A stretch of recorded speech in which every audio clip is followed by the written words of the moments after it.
You're watching Stockwatch. I'm Simon Brown. Joining me to unpack your stock-related questions today, Rowan Williams from Nitrogen Fund Managers, Mutooni from Sanlam Investments. Be sure to send your questions through email, stockwatch@bdtv.co.za, SMS 41392, Twitter @BusinessDayTV using hashtag Stockwatch.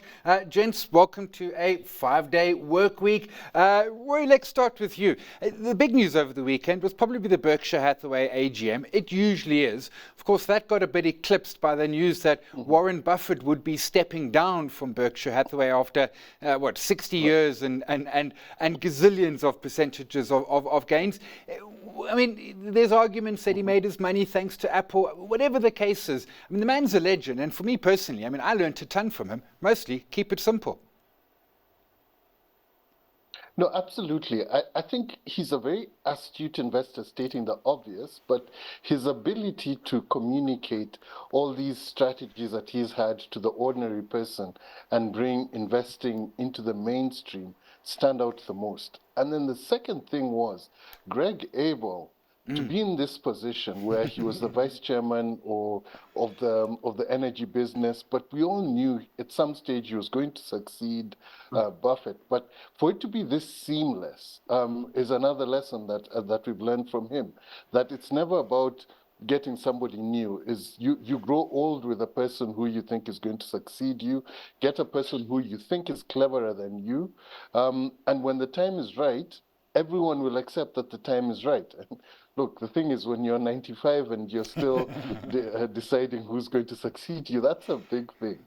But no, he's the term legend is overused, but I mean, it's perfect for him. Yeah, and I mean, Rowan, he only really, I suppose, popped up onto our radars 20 or so years ago, by which time he's probably already in his 60s or 70s. But it really has been a masterclass in how investing doesn't have to be that complicated, perhaps.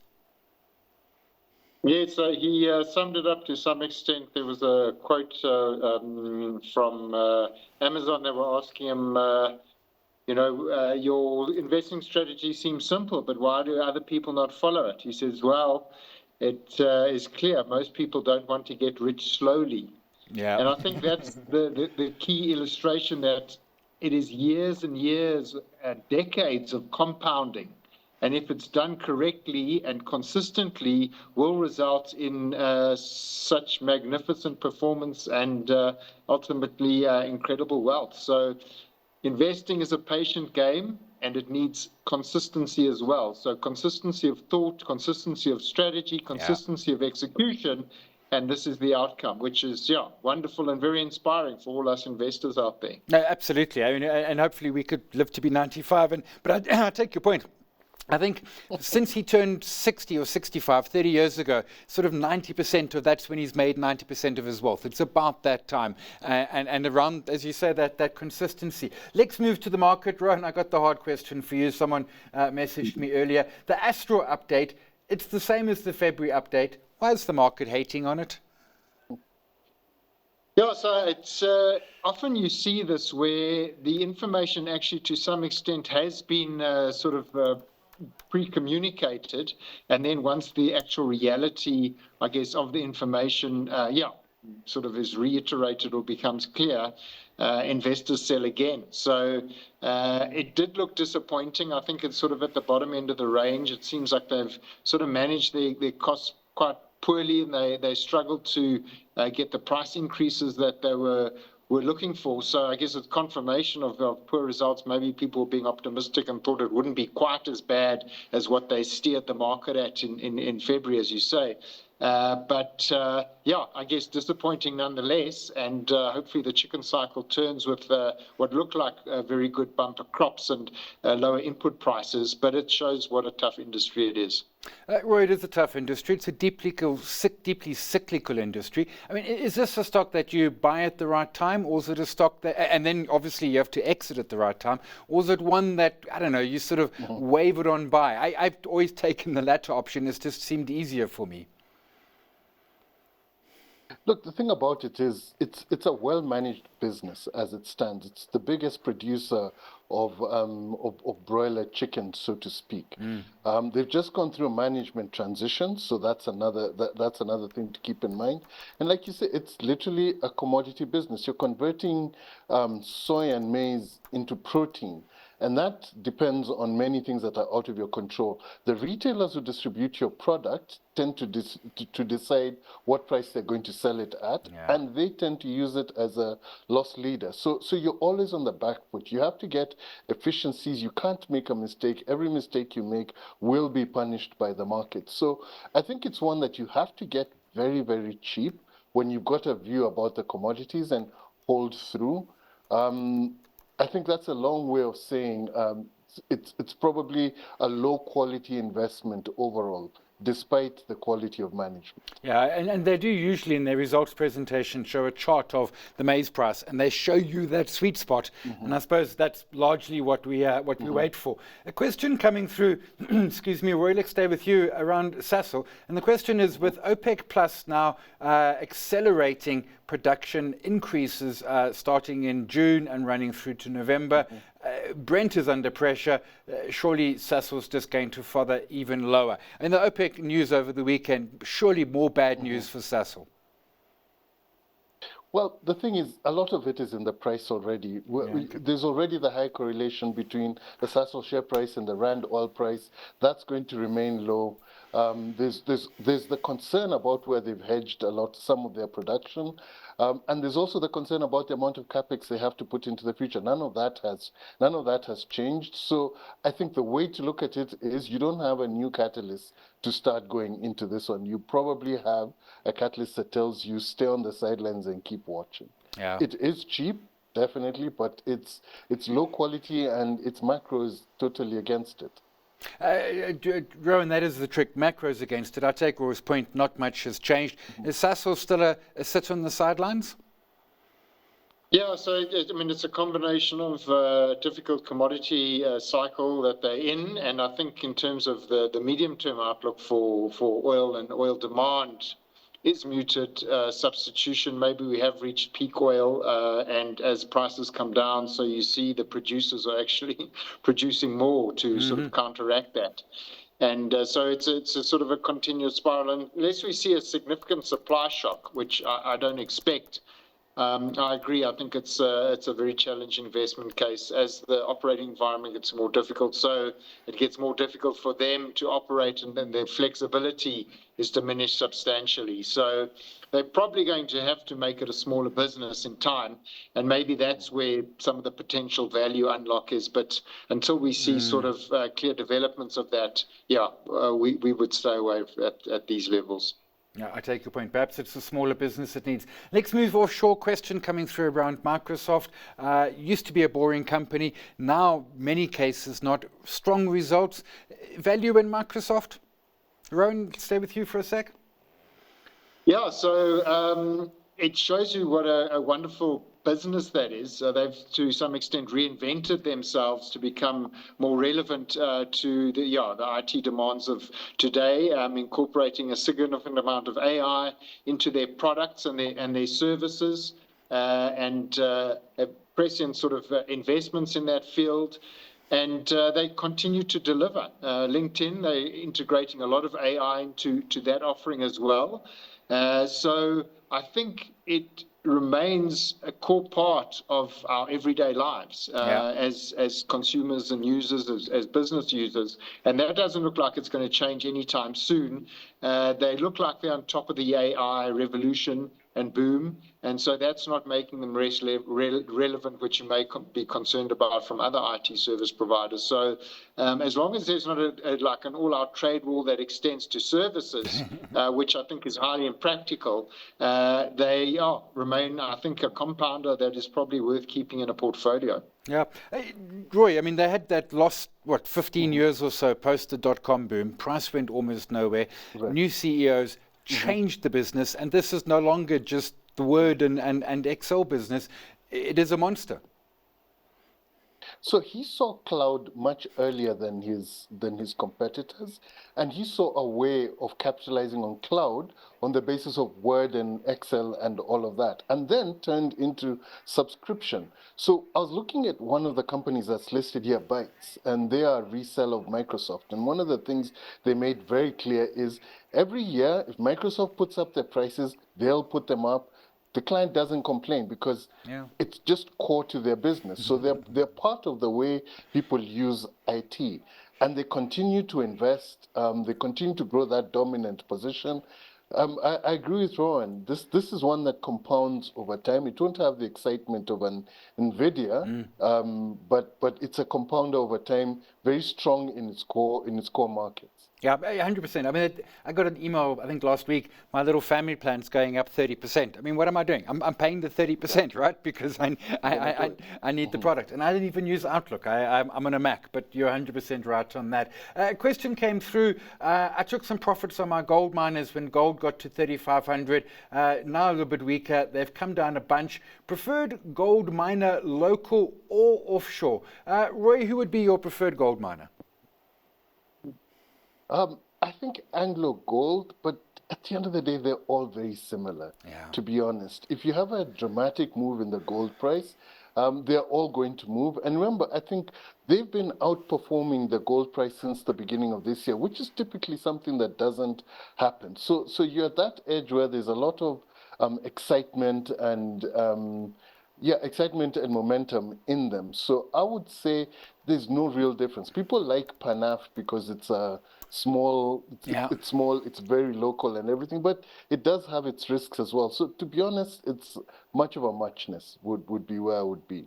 I take your point. I mean, and if gold stays at current levels, I think the last reporting period, most of them were getting gold at about 2,200 ounces. They're making an extra $1,000 an ounce. Yes. Rowan, do you have a preferred gold counter? No, not particularly. I think if you're looking for sort of higher risk, higher return, DRD Gold is quite interesting on the reclamation side. But it has already performed incredibly well. I think Goldfields has lagged a little bit, sort of some disappointments in their portfolio. So I guess on a relative value, that might be a little bit interesting. But yeah, you're basically getting sort of geared exposure to the gold price. So that's the key read, and that's going to be the key input into your investment decision. I think gold looks quite full here. If we continue to see sort of a sort of climb down in the sort of trade war and escalation, then I think gold can move down from here. A lot has been priced into it, and it looks like it's not sort of a disaster scenario. So I think gold could continue to decline a bit. I take a point on that. It is perhaps got more further downside. Rowan, next start. We've got the FOMC Wednesday evening. The consensus seems to be no cut. We saw jobs data last week that was quite strong out of the US. Yes, the GDP number, but there was some moving parts in that. Do you think the Fed's going to cut or hold? Yeah, it's, I guess, as you say, other than the GDP numbers, the other indicators are pretty firm. And I think the potential inflationary impacts of the increase in tariffs, even though not all of them have been implemented, are still going to come through. So the Fed and Powell has shown to be fairly hawkish on inflation, and I think they'll remain concerned about that. There isn't a need to stimulate yet. And so they'll keep their powder dry. I think they also possibly have to show some sort of independence against sort of the demands of the Trump administration. So all those things taken together hold, although it does look like the market's expecting quite a few cuts to come, but maybe those will be back-ended to the second half of the year. Yeah, Roy, I mean, I think the market was looking for 3 over the rest of the year. We've got lots to come. Would you concur with a probable hold from Jerome Powell and his team on Wednesday? For sure. The thing is, they don't have an unemployment problem, and they don't have a wage problem. Inflation seems broadly in control in the right direction, and we've still got this 90-day deadline that's going to change the world effectively. And until you have that in your base, knowing what's going to happen, I think it would be quite foolhardy to make any preemptive moves. And like Rowan says, the Fed's got this big challenge of maintaining its independence and showing how it's not necessarily standing up to Donald Trump, but thinking through its own moves and its own outlook. So I think the natural thing here would be a hold with some form of change in the narrative that they publish. Yeah, that press conference is usually much more interesting than the actual announcement, and of course that comes about half an hour later. A question came through, Eskom saying they're going to keep the lights on during winter. T's and C's apply, but mostly they think they can. We're getting fuel decreases, and looking at the oil price, we've got more coming. Consumer stocks, Roy, let's stay with you for a moment. Consumer SA Inc. sort of consumer stocks have been under pressure. Is it time to start having a good hard look at some of the local consumer stocks? Look, employment's not improving. Consumer spending is still soft. Interest rates, this is your highest real interest rate level. You saw PMI manufacturing down. Yeah. It's early. I think you'll see in the numbers that all of these stocks, all of these companies are struggling to get top line growth. They can't price, they don't have volume. And the consumer continues to struggle. The electricity price hikes, if that VAT increase does come through, whether it comes through or not, somehow or other taxes are going to go up. I think it's still early, to be honest. I think you may find value in stocks that have been oversold, but it's very early to be betting on a consumer recovery or a bonanza for the consumer. Yeah, and even if we don't get VAT, we've got bracket creep, and as you said, the minister will find it somewhere. Rowan, are you looking at a local consumer bonanza? Yeah, it does look like a reasonable point to enter in the cycle.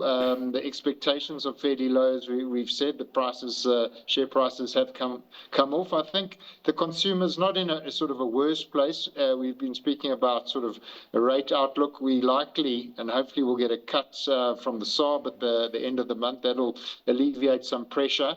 And a particular area we do like is actually the hospitality sector. So that's not totally reliant on the South African consumer, given the weak rand and sort of the changing geopolitical environment. I think South Africa as a tourist destination is becoming relatively and absolutely more attractive. And that taken together with reasonable local demand does, I think, bode well for demand there. And so that is a particular bright spot for us, and we see quite a lot of value in that area. Okay, I want to go offshore again. Palantir, I don't know if it's, I have to be honest, I had a look at it. What have we got? A price to sales of about 75, and my eyes started to water. Rowan, is Palantir one that you look at? Is it, I mean, I appreciate where they are in their journey and hence the 75 price to sales. Do you look at it? Is it something that you would add to a portfolio, or is it just too rich? Yeah, so I mean, we are valuation focused, and I agree that sort of the numbers that do make your eyes water, and you just wonder sort of how much growth do they need to justify these valuations? And I think what often people, they see the share price graph and sort of the potential, but what are the risks to execution? Competition, in this case, they're highly exposed to government contracts. If there's a cut in spending there or potential fallout, I guess, it's sort of quite a volatile environment. To me, there are too many risks relative to the valuation and the price. So we would look elsewhere to find value in sort of these compounders that, you can hold and be confident that sort of for the long term, you're going to get value out of them. Yeah, and I got to say, when my eyes water up, it tears more than anything else. Roy, Palantir is the one you've looked at, one that you are brave enough for, perhaps? I'd say the most interesting thing I've seen here is a quote I saw from one of these global managers where he says, the only bad thing you can say about this stock is its valuation. It's almost the inverse of a value trap. It just tells me people are looking for whatever excuse or reason to hold this one. It's definitely not earnings. To be able to price that outlook on what Rowan says is effectively government contracts and AI and that sort of thing, I think is a massive leap of faith. And at that level, in terms of price to sales, if you're valuation driven, you won't be here. If you're momentum driven and you look at the charts, maybe this is something for you, but be prepared for when it turns. Yeah. because it's going to happen. It does turn. And in fact, we've got results after market close tonight. And last I checked, price was back at those all-time highs, which was eye-watering. Rolex Dave Shaw, question came through about Nvidia. The stock's been under pressure. PE now is below 40, which is still expensive, but the company's got good growth. It's an AI leader. Is Nvidia worth having a look at after the recent sell-off? It's trading, about $110, $112? That whole industry is under the microscope now because this is where the big elephants are fighting between China, Taiwan, the US, and everything's coming here. The big Mag 7 are saying they're continuing to spend their capex there, but it can't keep growing at the rate that it was before.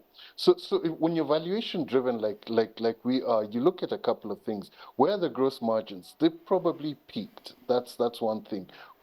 Their customers, when their customers spend capex, they've probably peaked in terms of how much capex as a percentage of sales they're willing to spend. So really, I think this is one that's going to be incredibly volatile. You have to see a breakout in the people spending the capex, and I'm not sure. I think the whole politics has to clear itself up, and a clear path has to be seen as to how these two big giants are going to deal with each other. Yeah, the politics, and of course, I mean the DeepSeek, which came out in January, which claimed to be a lot cheaper. Rowan, your value, I mean Nvidia, I mean a 40 PE might be way down from 100, but it's still a big number. Yeah, absolutely. And I think what you see is you look at some of these share price growth of these growth companies, what happens is the future prospects get discounted into the share price very quickly and very, I guess, efficiently, you would argue.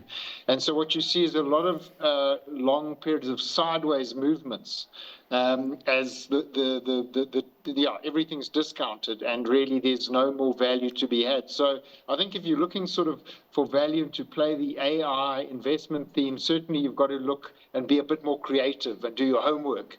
The big stories have played out and they're fully valued and fully priced. So certainly there's going to be continued growth there, and I think AI is fairly early in its sort of journey. But you need to find where the next sort of winner of this trend and this adoption curve is. And yeah, I think it's all fully reflected in the Nvidia share price. Yeah, and their 1 year return is 24%, which, don't get me wrong, is not bad. But their 5 years, 1,300. They've kind of slowed down a bit. Before we go to stock picks, question coming through around AECI. I thought the stock would be doing better with gold prices higher. Surely the gold miners are buying lots of the explosives. AECI, Rowan, for you?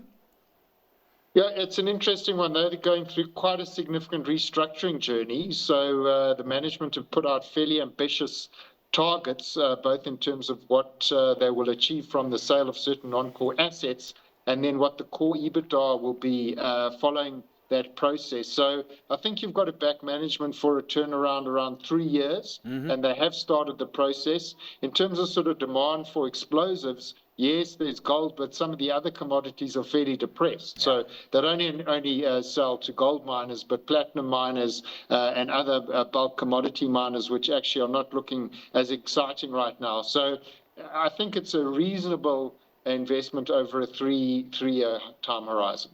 Roy, quickly before stock picks, AECI, your thoughts? So AECI is cheap. Management has changed and come through with a whole new M&A disposal process. They're still in the show me phase. I think that's the way I would look at it. Cheap. They need to show that they can deliver on these ambitious targets, and especially they need to do their disposals at valuation levels that shareholders would be happy to receive. So I think it's more wait and see. And just sticking to that, if you looked at what Balwald said in the equipment business, you're struggling to sell equipment into mining. And that just tells you the absolute activity levels aren't at bullish levels. I think they're relatively low. And so if that's a world you're in, I think that's AECI is one that you have to tread very carefully with. Yeah, and I like it. It's in a show me phase. Let's go to stock picks. Roy, we buy cars. So I think the market around cars is currently obsessed with all of these Chinese cars that are coming in and how they're taking market shares.